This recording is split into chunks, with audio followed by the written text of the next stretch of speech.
What's up guys, just got back from Stillwater. I want to wire these L7Rs from the quad box, and we're going to try to wire them down to 0.5 ohms just to see if we can get a little bit more power out and see if we can get a 50 or a little bit louder and see what kind of numbers we can get.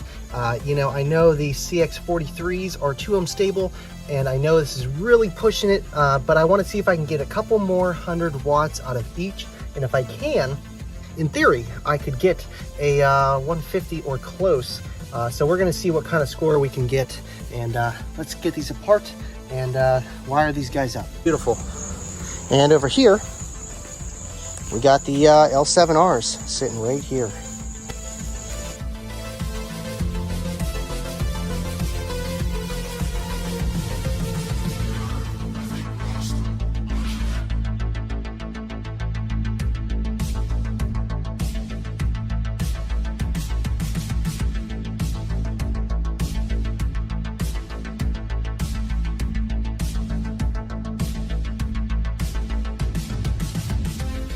So let's drop this last one in and put the screws together.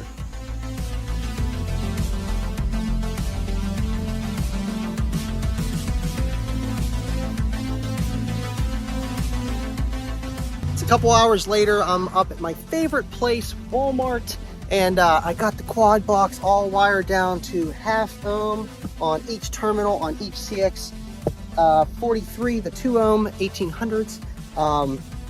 I don't want to give anything away.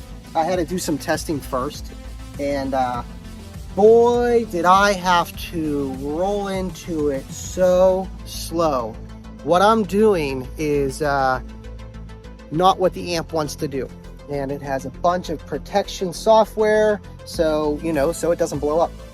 And it's not like I'm tripping it, but boy, I found one loophole on one frequency, and usually my peak is 44. I tried a few others. I even tried that good old lucky 47 that everybody else gets. No bueno. 45 hertz is my new peak with this, and you're gonna see why. But let's get right to the metering. This is awesome. All right, guys, we got the SPL Lab software hooked up. We're clamping 1 amp, meters down at the kick. We got our 45 hertz track going. Let's see if we can get that 50.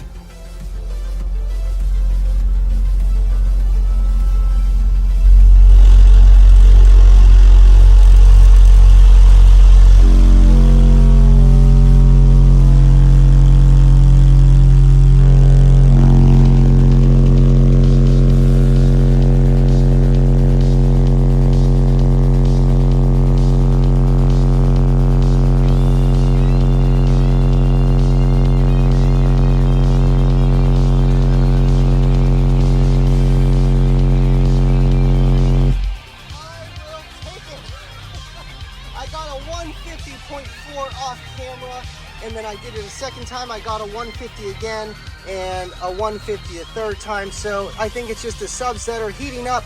But look at that, we got a 150, but this time we are clamping 1600 watts on each amp. So man, 3,200 watts to do a 50. We were doing a 48.7 on 1700 watts, so doubling the power. We only gained 1.3 dB. So I was trying to tell you guys, this system is not really technically meant for this much power. Will it get louder? Sure. I'm just happy I got that 50. Now, can I play this with music? No, not at all. Not at all. It just shuts off. And let me show you guys real fast what it does. All right, let's reset that. Now, like I was saying earlier, you have to roll into it. Watch what happens when I don't.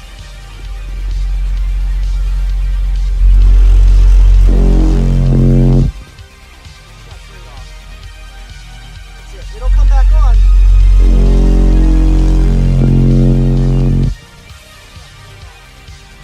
You gotta roll into it and you'll do it, no problem.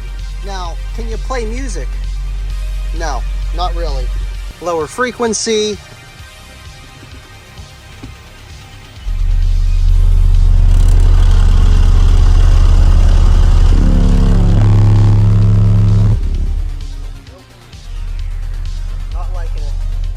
Not liking it. That amp is not liking it at all. And you can see when we're playing 35 hertz, we're at 33 volt rail and 32 amp on the current.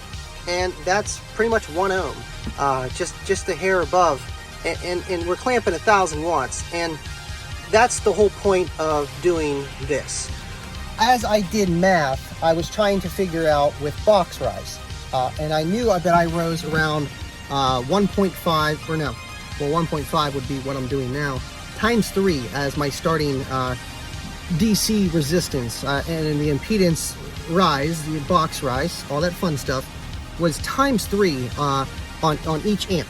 So I figured, okay, well, if I'm at 1 ohm, I can do that no problem. I'll be at 3 ohms and maybe 2 ohms when my enclosure isn't at its, you know, highest efficiency, which is just music.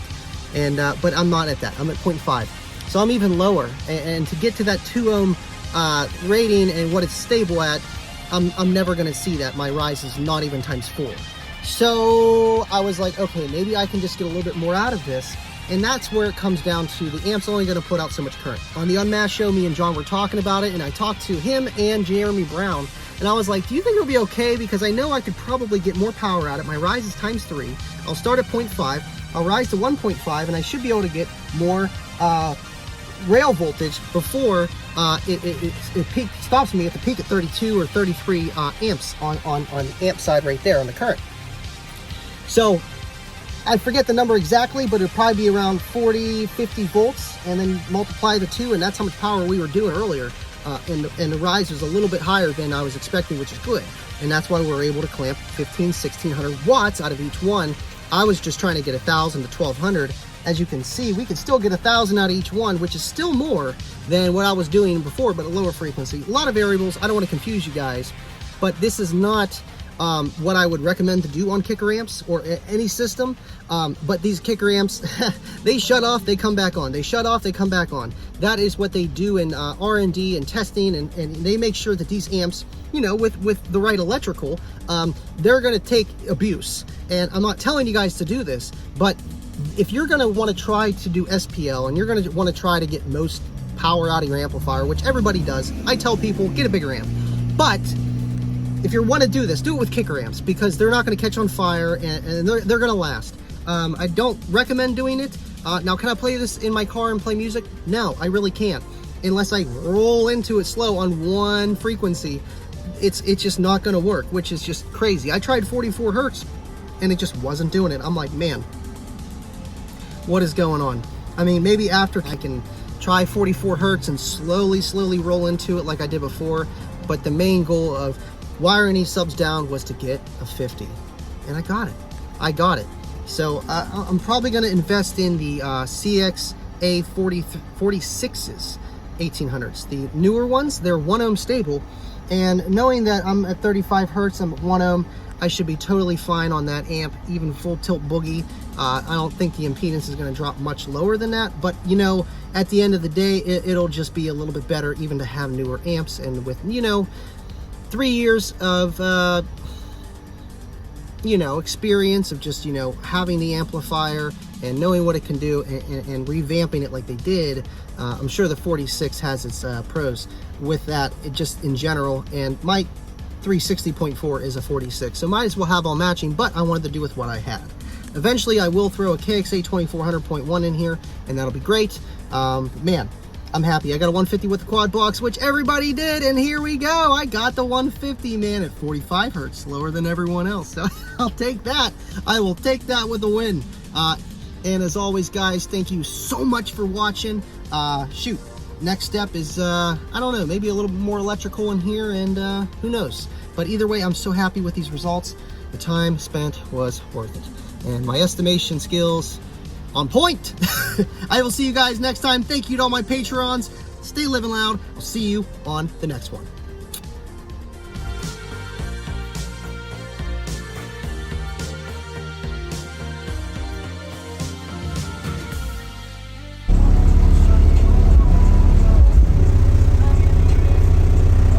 Nice ride, man.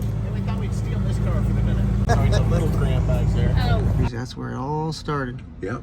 Is that where you slipped and banged your head and then thought of the kicker, you know?